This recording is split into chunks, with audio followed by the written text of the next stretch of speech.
मैं doctor Arshad from Safdarjung hospital new Delhi.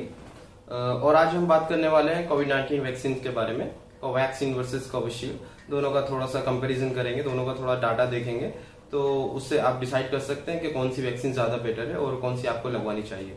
और last में हम बात करेंगे कि कौन कौन से पेशेंट हैं जिनमें कोविड-19 की वैक्सीन नहीं दी जा सकती है। तो वीडियोस को लास्ट तक जरूर देखें। जो भी आपके सवाल हैं होपफुली आपको उनका जवाब मिल जाएगा। तो पहले हम शुरू करते हैं कोवैक्सीन से। कोवैक्सीन हैदराबाद की कंपनी भारत बायोटेक ने बनाई है और वो आईसीएमआर के साथ कोलैबोरेट करके उन्होंने ये वैक्सीन तैयार की है। इस वैक्सीन में बेसिकली कोरोना वायरस ही है जिसको इनएक्टिवेट कर दिया गया है। और दूसरी तरफ जो कोविशील्ड वैक्सीन है, ये इसका पूरा रिसर्च वर्क इंग्लैंड में हुआ है, ऑक्सफोर्ड यूनिवर्सिटी में, और लेकिन अब इसका प्रोडक्शन भारत में हो रहा है। बहुत बड़े लेवल पे इसका प्रोडक्शन हो रहा है और मैक्सिमम लोग कोविशील्ड ही मिल रही है मैक्सिमम लोगों को। तो अब ये जो वैक्सीन है कोविशील्ड, ये एक एडिनो वायरस जो फैमिली है वायरस की, जो चिंपैंजीज में इन्फेक्शन कराती थी, उस वायरस को जेनेटिकली डिजाइन करके तैयार किया गया है। कोवैक्सीन जिस तरह से तैयार हुई है उससे पहले भी रेबीज, पोलियो और जापानीज इंसेफेलाइटिस की वैक्सीन तैयार की गई है। और कोविशील्ड वैक्सीन जिस तरह से तैयार हुई है वो सेम कॉन्सेप्ट है जिस कॉन्सेप्ट से इबोला वैक्सीन को तैयार किया गया था। अब हम थोड़ा सा डाटा पे नजर डालते हैं ताकि हमें रिजल्ट पता लगे कौन सी वैक्सीन ज्यादा बेटर रिजल्ट दे रही है।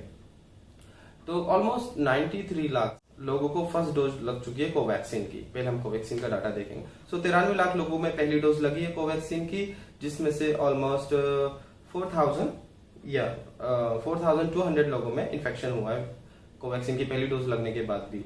और अगर सेकंड डोज की बात करें, क्योंकि फुली प्रोटेक्शन नहीं मिलता है पहली डोज के बाद, दूसरी डोज का लगवाना बहुत जरूरी है। तो कोवैक्सीन की सेकंड डोज ऑलमोस्ट 17 लाख लोगों में लगी है और उसमें से ऑलमोस्ट 700 लोगों में इन्फेक्शन हुआ है कोवैक्सीन लगने के बाद भी।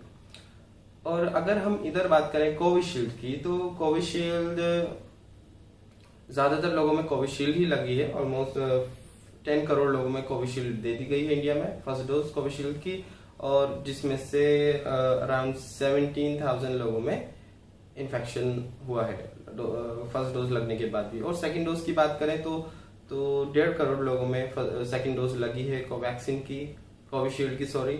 और उसके बाद ऑलमोस्ट 5,000 लोगों में सेकंड डोज लगने के बाद भी इन्फेक्शन हुआ है। तो ये नंबर बहुत कम है अगर कंपेयर करें तो कितने लोगों में वैक्सीन दी गई है, क्योंकि हर कोई आजकल बात कर रहा है कि वैक्सीन लगने के बाद भी इन्फेक्शन हो रहा है। तो ऐसा नहीं है। डाटा आपको जो गवर्नमेंट ने डाटा प्रोवाइड कराया है उससे आप काफी समझ सकते हैं। तो फेलियर रेट की बात करते हैं दोनों वैक्सीन में। 0.04% कोवैक्सीन का फेलियर रेट है और 0.03% फेलियर रेट है कोविशील्ड वैक्सीन में। तो एक सिंपल लैंग्वेज में मैं आपको बताऊं तो अगर 10,000 लोगों में वैक्सीन लग रही है तो उसमें से सिर्फ 2 से 4 लोगों में ही इन्फेक्शन हो रहा है कोविड-19 से। तो ज्यादातर लोग प्रोटेक्टेड है, तो जरूर वैक्सीन लगवाएं। और कौन सी वैक्सीन आपके लिए ज्यादा बेटर है, ये कोई शायद आपको चॉइस नहीं मिले कि कौन सी वैक्सीन आपको लगवानी है या कौन सी आप लगवा सकते हैं, शायद आपको चॉइस नहीं मिलेगी। मैं पर्सनली कोवैक्सीन लगवाया हूँ क्योंकि हमारे यहाँ कोवैक्सीन अवेलेबल है सफदरजंग हॉस्पिटल में। और जो भी आपको वैक्सीन मिले आप लगवा सकते हैं, दोनों में कोई डिफरेंस नहीं है, दोनों का रिजल्ट ठीक है। और अब हम बात करते हैं कि कौन कौन से लोग हैं जो वैक्सीन नहीं लगवा सकते। लिस्ट में सबसे पहले लोग आते हैं जिनको एलर्जी है। अगर मान लो आपने पहली डोज को कोविड-19 की वैक्सीन की लगवाई और आप में एलर्जी हुई तो आप सेकंड डोज कभी नहीं लगवा सकते। और साथ में ही अगर किसी को एलर्जी है, किसी फूड से एलर्जी है, किसी मेडिसिन से एलर्जी है, तो ये लोग भी कोविड-19 की वैक्सीन नहीं लगवा सकते हैं। अगर कोई पेशेंट अभी कोविड-19 इन्फेक्शन हुआ है, अभी बीमार है, तो भी ये लोग वैक्सीन नहीं लगवा सकते हैं जो कि अभी कोविड-19 से इन्फेक्टेड है।